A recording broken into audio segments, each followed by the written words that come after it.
Hey, কি অবস্থা সবার? অনেকদিন ভিডিও বানানো হয় নাই। So today I will talk about how to edit faster. I mean actually faster. So টিউটোরিয়ালটা শুরু করা যাক। Tips number 1, organize your project. এইটা নাম্বার 1 এ থাকার কারণ হচ্ছে একটা প্রজেক্টের সবচেয়ে প্রথম ধাপ হচ্ছে অর্গানাইজ করা।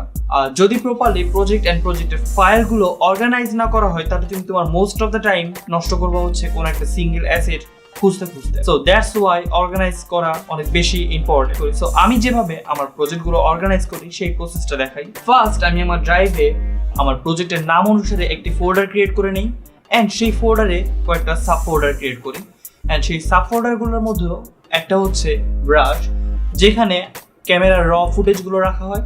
অ্যান্ড তুমি চাইলে রাশের মধ্যে আরও কিছু মাল্টিপল ফোল্ডার ক্রিয়েট করতে পারো তোমার যদি মাল্টিপল ক্যামেরার ফুটেজ থাকে। অ্যান্ড সেকেন্ড ফোল্ডারটি হচ্ছে বিরো, যেখানে সব ধরনের বিরো ক্লিপ, ইনফরমেটিভ ক্লিপ অথবা স্টক ক্লিপ রাখা হয়। অ্যান্ড একটি ফোল্ডার ক্রিয়েট করি হচ্ছে স্ক্রিপ্টসের জন্য, যেখানে স্ক্রিপ্টস, কারেকশন অথবা কিছু ইনফরমেশন রাখা হয়। ঠিক এইভাবেই sound effects, music, projects, exports and সিজির জন্য আলাদা আলাদা ফোল্ডার ক্রিয়েট করা হয়। এইভাবে ফোল্ডার ক্রিয়েট করে রাখার জন্য আমার এক্স্যাক্টলি জানা থাকে আসলে আমার অ্যাসেটগুলো কোথায় থাকবে অ্যান্ড ইন ফিউচার যদি আমার সেই অ্যাসেটগুলো প্রয়োজন হয় আমি খুব সহজেই সেই অ্যাসেটগুলো খুঁজে পাবো এইভাবে ফোল্ডার ক্রিয়েট করে রাখার জন্য।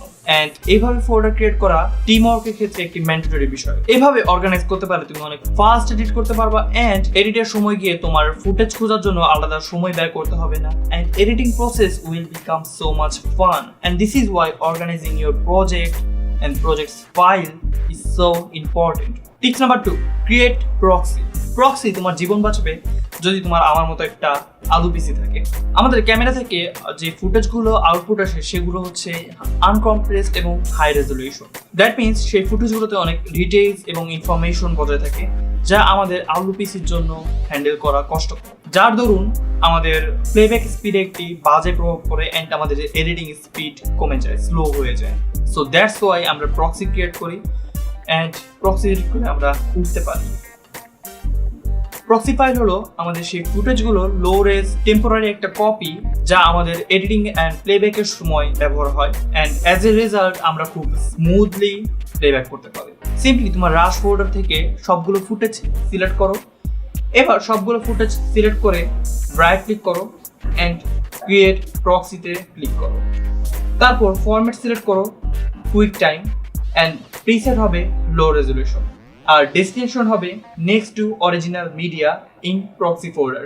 এরপর মিডিয়া এনকোডার চালু হবে অ্যান্ড অটোমেটিক তোমার প্রক্সি ফাইল ক্রিয়েট হয়ে যাবে। কনভার্ট শেষ হওয়ার পর প্রিমিয়ারে গিয়ে প্লাস আইকনটিতে ক্লিক করো অ্যান্ড টগল প্রক্সি আইকনটিকে খুঁজে তার কান ধরে প্রোগ্রাম উইন্ডোর পারে ড্রপ করো।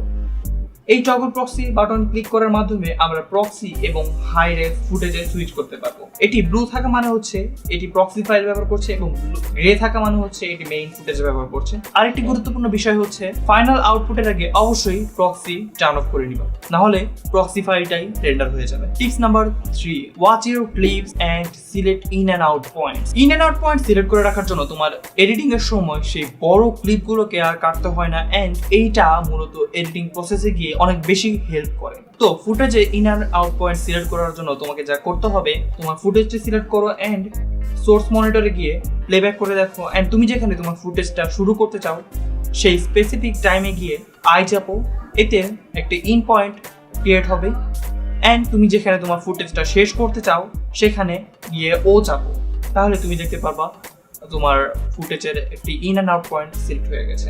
এভাবে প্রতিটা ফুটেজের in and out point select করে রাখলে এডিটিং এর সময় গিয়ে অনেক হ্যাসেল কম হয়। Tips number 4, use hotkeys or create your own hotkeys. এইটা কিছুটা গেম খেলার মতো, তুমি যত মাসেল মেমোরি ক্রিয়েট করতে পারবা তত তুমি ফাস্ট মুভ করতে পারবা অ্যান্ড তুমি তত ফাস্ট রিঅ্যাক্ট করতে পারবা। ঠিক এমনই এডিটিং এর ক্ষেত্রে তুমি যত মাসেল মেমোরি ক্রিয়েট করতে পারবা তত তুমি ফাস্ট এডিট করতে পারবা। সো প্রিমিয়ারের শর্টকাট ক্রিয়েট করার জন্য তোমাকে যা করতে হবে এডিট অপশনে ক্লিক করো, তারপর একদম নিচের দিকে কিবোর্ড শর্টকাটস অপশনটিতে ক্লিক করো অ্যান্ড এখান থেকে তুমি তোমার ইচ্ছে মতো কিবোর্ড বাটন কাস্টমাইজ করতে পারবা। আমি তোমাকে প্রিমিয়ারের শর্টকাটের একটি পিডিএফ ডাউনলোড লিংক নিচে দিয়ে দিব। Tips number 5, create multiple versions of your edit. তোমাদের মনে আছে এক্সাম দিতে যাওয়ার আগে আব্বু আম্মু অথবা আমাদের গার্জিয়ানরা বলতো যে সহজ প্রশ্নের অ্যান্সার গুলো আগে দিবা। অফকোর্স এই আইডিয়াটা আমাদের এক্সামে অনেক টাইম সেভ করে। কঠিন কোশ্চেনের অ্যান্সার গুলো আগে দিতে গেলে আমাদের সবকিছু মেসড আপ হয়ে যায় এন্ড আমাদের অনেক টাইম নষ্ট হয়। এই সেম আইডিয়াটা অ্যাপ্লাই হয় এডিটিং এর ক্ষেত্রে। সো ফার্স্ট এডিট করতে চাইলে তোমাকে কয়েকটা ভার্সনে এডিট করতে হবে। প্রথম ভার্সনে তুমি তোমার ফুটেজগুলোকে কাট করবা স্ক্রিপ্ট অনুযায়ী, অর্থাৎ তোমার স্টোরি অনুযায়ী তোমার ফুটেজগুলোকে কাট করবা এন্ড একটা ওভারঅল টাইমলাইন ক্রিয়েট করবা। সো তোমার এই সিকোয়েন্সের আরেকটি কপি ভার্সন ক্রিয়েট করার জন্য তোমাকে যা করতে হবে, জাস্ট তোমার সিকোয়েন্সের উপর রাইট ক্লিক করো এন্ড প্রেস ডুপ্লিকেট, তারপর রিনেম করে ভার্সন 2 অথবা তোমার প্রিফার্ড নেমটা দাও। তো লাইন আপের সেকেন্ড ভার্সন হবে বি-রোল এড করা, অর্থাৎ এই সেকেন্ড ভার্সনে তুমি জাস্ট বি-রোল নিয়ে কাজ করবা, অর্থাৎ তোমার স্ক্রিপ্ট অনুযায়ী যেখানে বি-রোল অ্যাড করা দরকার সেখানে বি-রোল অ্যাড করবা এন্ড পুরো টাইম লাইনে তুমি বি-রোল অ্যাড করবা যেখানে তোমার বি-রোল অ্যাড করা দরকার। ঠিক এভাবেই sound effects, music and final আউটপুটের জন্য মাল্টিপল ভার্সন ক্রিয়েট করতে পারো। সো এখানে আমরা যেভাবে করছি যে আমরা সহজ কাজগুলো আগে করতেছি এন্ড আস্তে আস্তে আমরা কঠিন কাজের দিকে আগাচ্ছি। আর যদি এইভাবে কাজ না করো তাহলে তোমার কাজে কোনো ফ্লো থাকবে না এন্ড সবকিছু কাইন্ড অফ মেসড আপ হয়ে যাবে, কারণ তোমার কাছে সবকিছুই কমপ্লিকেটেড লাগবে, তোমার অনেক সময় নষ্ট হবে। তো দ্যাটস ওয়াই আমি রেকমেন্ড করি যে বিভিন্ন লাইন আপ ক্রিয়েট করা, অর্থাৎ বিভিন্ন ভার্সন ক্রিয়েট করা তোমার এডিটের এন্ড সেগুলোকে আস্তে আস্তে ডেভেলপ করা। Tips number 6, use adjustment layer. Adjustment লেয়ারে আমরা মাল্টিপল ইফেক্টস অ্যাড করতে পারি এন্ড এই ইফেক্টস গুলো অ্যাডজাস্টমেন্ট লেয়ারের নিচে থাকা প্রতিটা ভিডিও ক্লিপের উপর অ্যাপ্লাই হয়। তুমি অ্যাডজাস্টমেন্ট লেয়ার বিভিন্ন পারপাসে ব্যবহার করতে পারো। তুমি অ্যাডজাস্টমেন্ট লেয়ার ব্যবহার করে গেট অ্যাড করতে পারো, তুমি অ্যাডজাস্টমেন্ট লেয়ার ব্যবহার করে ওভারঅল কালার কারেকশন করতে পারো। অ্যাডজাস্টমেন্ট লেয়ার ব্যবহার করে আমাদের কাজের স্পিড অনেক বেড়ে যায়, কারণ প্রতিটা ইফেক্ট আমাদের ইন্ডিভিজুয়াল ক্লিপের উপর কপি পেস্ট করতে হচ্ছে না। তাছাড়াও অ্যাডজাস্টমেন্ট লেয়ার প্রিমিয়ারের প্রসেসিং স্পিডটাও বাড়ায় দেয়, কারণ প্রিমিয়ারকে সেম ইফেক্ট প্রতিটা ইন্ডিভিজুয়াল ক্লিপের জন্য রেন্ডার করতে হচ্ছে না, প্রিমিয়ারকে সেই অ্যাডজাস্টমেন্ট লেয়ারের ইফেক্টসটাকেই একবার রেন্ডার করলেই হচ্ছে। ওভারঅল অ্যাডজাস্টমেন্ট লেয়ার তোমার অনেক সময় বাঁচাই দিবে। So that's it. আমি তোমাকে হোল এডিটিং প্রসেসটা বললাম, ফার্স্ট এডিট করার প্রসেসটা বললাম। That's it for today. Thank you for watching. Make sure you hit the subscribe button. তাছাড়াও আই এম সরি, কারণ আমি রেগুলার ভিডিও বানাতে পারছি না, আমার অ্যাসাইনমেন্ট অফলাইন ক্লাস চলতেছে। So yes, and don't forget to hit the like button. Thank you for watching. See you in the next video.